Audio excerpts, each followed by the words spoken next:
Now, we can't ignore that last week I came to you and told you Fox News reporter Brett Baier went on Fox News and said, my FBI sources, who I won't name, are telling me a Hillary Clinton indictment is likely. I never said it was false. I got a few emails from people saying, David, you're not really citing any evidence when you say Brett Baier's report is false.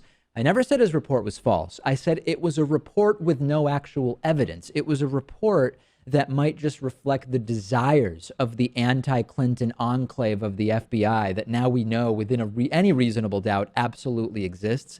And indeed, I was right. This report was completely bogus. Fox News embarrassed itself hugely and has had to retract it. But as Kellyanne Conway said, and I'll play it for you in a second, the damage is done. Now, let's start. This is just a reminder about what Brett Baier said. This is part of what we played for you last week. Brett Baier saying an indictment is likely. To that later on, and that he downplayed it, and today he said something that suggests that he's changed his tune a bit about Director Comey. This does not sound like something that's going to be completed anytime soon, which suggests that if Hillary Clinton is elected, she will take office with not one but two serious investigations of her past conduct hanging over her. Definitely. And I pressed again and again on this very issue. And these sources said, yes, the investigations will continue. There's a lot of evidence.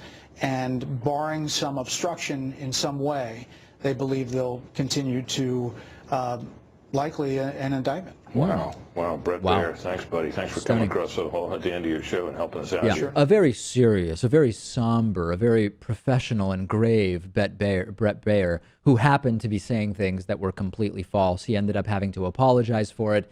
These apologies are just the best. I'm going to play part of it for you. I love it.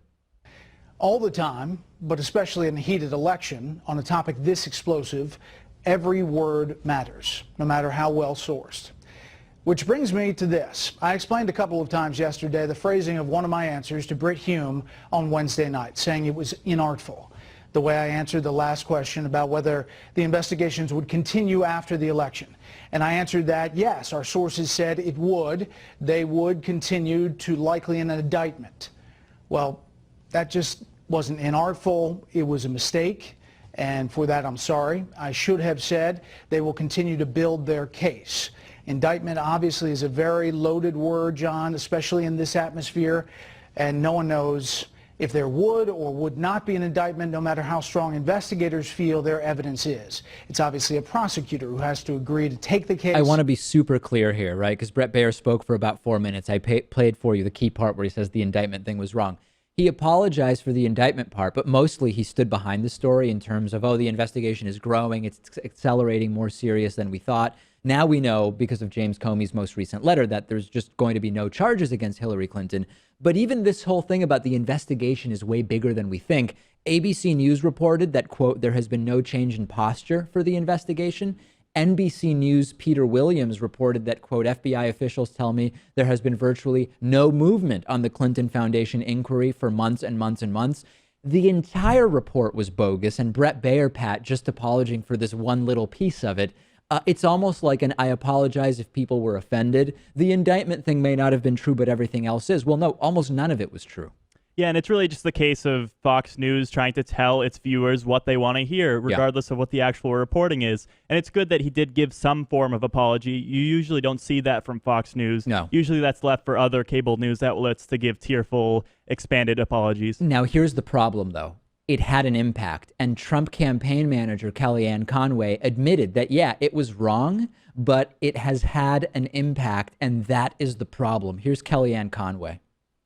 Your candidate today on the stump, a quote from Donald Trump. It was reported that an avalanche of information is coming in. The FBI agents say their investigation is likely to yield an indictment. This has been walked back, the indictment portion, by Fox News, who originally reported it, and by NBC News, which has done subsequent reporting on this. Will Donald Trump amend his stump speech to walk back the same thing? Well, the damage is done to Hillary Clinton, though. No matter how it's being termed, the voters are hearing it for what it is, a culture of corruption. We see reports tonight, confirmed by a different network, Brian, that there are new emails that have to do with Hillary Clinton in this Anthony Weiner laptop situation, I suppose. Kellyanne Conway is completely right. You can't unring the bell.